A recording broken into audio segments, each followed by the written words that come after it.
थोड़ा सर पर सफ़ेद चमक रहे होंगे, यूं ही थोड़ा सर पर सफ़ेद चमक रहे होंगे। मैंने अभी कदम रखा है, मैंने अभी कदम रखा है, आप लोगों के पाँव पहले से पसरे हुए होंगे। ये भी एक जंग है, ये भी एक जंग है, तुम्हारा अनुभव और मेरी सीख संग साथ मिलकर रंग भरेंगे। लिखना आसान नहीं होता, लिखना आसान नहीं होता, कहानियों को गढ़ते हुए कहीं ना कहीं आंसू तो छलके हुए होंगे। यही दर्शाता है, यही दर्शाता है अनुभव, साहस, संघर्ष और पीड़ा। परेशानियों से भरी राहों में सच कहते हैं लोग, बाल यूं ही थोड़ा सफ़ेद हुए होंगे। तो ये मेरी कहानी थी जो मैंने रात को ही लिखी थी, ये सोचकर कि बहुत बड़े बड़े कवि आ रहे हैं और मैंने अभी इस पे कदम रखा है।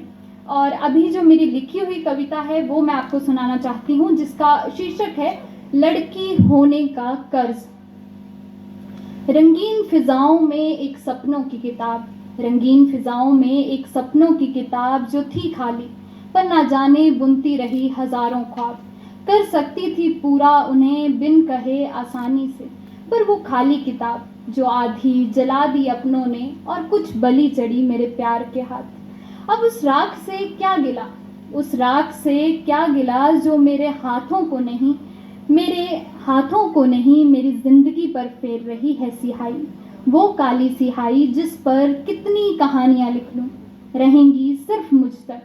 वो बातें जो कहकर मैं समझाना चाहती थी, पर बांध दिए हैं मेरे हाथ। कसूर कोई मेरा कह दे मुझे, इल्ज़ाम कोई बड़ा आकर लगा दे मुझे। भीतर देखूं तो आज भी मैं वही चुलबुली प्रीत हूँ, भीतर देखूं तो आज भी मैं वही चुलबुली प्रीत हूँ, पर वो प्रीत भीतर ही दब गई है कई सवालों में, जिसे खबर नहीं सुबह से शाम की, जिसे खबर नहीं सुबह से शाम की। हर दिन जो चल रही थी कांटों पर, वो कांटे जो अदृश्य हैं और दे रहे हैं ना जाने कितने घाव, वो घाव जो किसी को दिखाई नहीं दे रहे। अब वो हौसला, हौसला जो होगा पूरा किसी चंद हौसले के बाद, अब वो काम जो होगा पूरा चंद हौसले के बाद, अब वो हौसला जो कभी किसी ने उजागर ही नहीं होने दिया। वही प्रीत दबी रही, प्रीत के मन, रंगीन फिजाओं में एक सपनों की किताब जो थी खाली, पर न जाने बुनती रही कितने ख्वाब। धन्यवाद।